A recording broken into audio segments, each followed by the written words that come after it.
I'm a postdoc and also project coordinator of the DCOT project. And the talk today I have entitled Livers Sliced and Lessons Learned.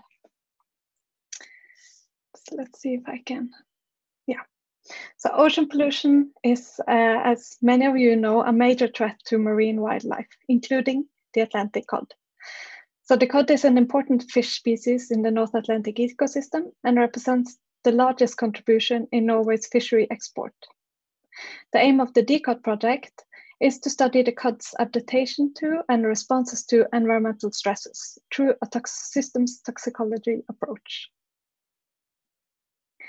Systems toxicology is a quite new branch of environmental toxicology where we are interested in both in the molecular initiating event, so the initial binding of a toxicant to a molecular receptor in the organism, the subsequent changes in our regulatory networks and pathways that may lead to a phenotypic change in the organism, and in trying to predict the ultimate consequences at population or ecosystem levels. We are also interested in evolutionary and comparative aspects between different species. And the ultimate goal is then to see how we can use this knowledge in environmental monitoring and human and ocean related issues. So in DCOT, we have partners from across the country, as well as international partners. But more importantly than which institution they are part of, they also belong to very different fields, from environmental toxicology to biology to informatics and mathematics. And in addition to this interdisciplinary aspect of the project, the anchoring in responsible research and innovation, or RRI, has also been very important for us. More specifically, for DCOT, this RRI principle has been approached through public outreach, for example, but also maybe more prominent, sharing our knowledge across traditional research disciplines and training of new scientists. Because the faces of established scientists that you see in here has also been joined by quite a large group of early career scientists.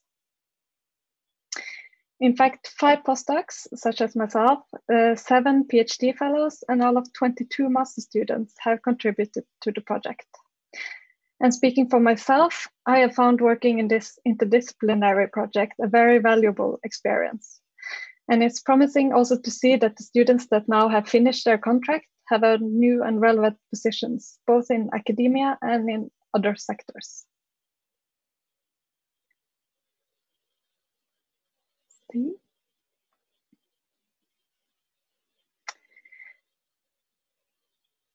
There.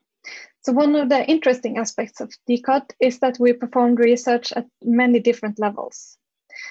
In the course of our project, we have used over 1,500 codfish in our studies. This includes both wild-caught cod, cod exposed in the field, or at the laboratory in vivo. We have also produced and exposed about 20,000 slices of liver tissues, which then significantly reduce the number of fish we have to use. And we have isolated and characterized several cod receptors in vitro. From these experiments, we have gained a lot of data, including different omics data. And data analysis and interpretation is therefore a big part of our project, in addition to building mathematical models and metabolic reconstruction of the cod liver, as Digisal also just presented. So as a result, so far we have published 20 peer-reviewed papers, which include both experimental results and also methodological papers. And we have about 16 more manuscripts in the pipeline. But how have you communicated our results outside of academia, which is also important? We have been interviewed in local and professional newspapers and have presented our results at online research news platforms such as Vossen.no. We have also used our website actively as a portal for news and information. Here we have posted blog entries from PhD and postdocs in the project, as well as linked to other science outreach resources that we have produced. In 2018, we were strongly represented at the Norwegian political festival Arendalsuka, which was a lot of fun. And finally, we have used social media quite actively to reach a broader audience. And here is also the Instagram channel that Trygve mentioned. So DCOD was also one of the first projects in Digital Life, and we have benefited greatly from being part of the center. First of all, through Digital Life, we have been connected to a number of other projects with similar interests and approaches or methods, such as the ones we use. Through funding of cross-project activities, we have both organized and also been part of several meetings and workshops, which has been very useful. Secondly, the courses organized by the Digital Life Research School has been very valuable for our PhD and postdocs like myself. The Research School have also helped fund 2 summer schools that we have organized, one at Kristineberg in Sweden and one at Runde that we had last year.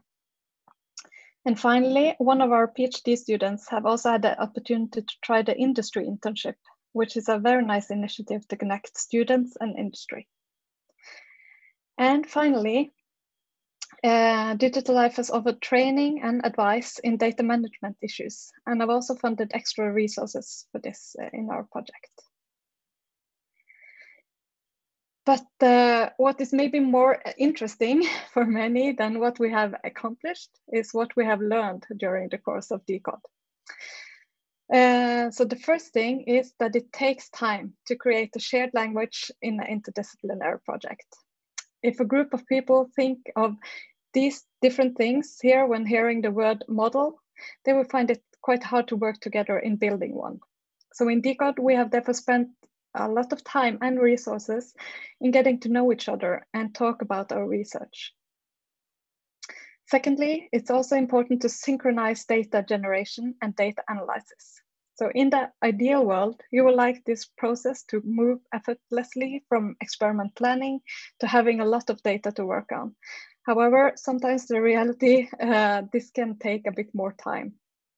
So although you need competencies in statistics and power analysis in the experimental planning, hiring of PhD students in mathematics and bioinformatics that really require data to do their research should maybe be timed accordingly. And in DCOD, we met this challenge to some extent at least by using data sets from older experiments and also data sets from human medicine. And then lastly, which I guess we will also hear more about by the next keynote, is the data management task, which is very easy to underestimate. So from just one of our large in vivo exposure studies, we plan to store data in 4 different public repositories according to the FAIR principles. And the process of making good templates and standard operating procedures for this, when it's not already integrated as part of the research, it takes time. So for this task, there should be dedicated resources and also responsible personnel from early on in the project. And now, as we are reaching the final stages of our project, and also this presentation, we would like to share some advice for other Digital Life projects. So first, you are never better than your team of scientists. So collaboration across disciplines can be hard, but a friendly and including culture will get you a long way. Secondly, Norway is not a big nation, but it holds a lot of excellent researchers that can greatly benefit your project. Use Digital Life to find them and initiate collaboration. And finally, RRI can come in many forms, and you might be skeptical to some of them. However, I encourage you to strive to incorporate the principles of RRI. You might enter unfamiliar territory, not always know where you end up, but trust the process. And with that, I thank you for your attention.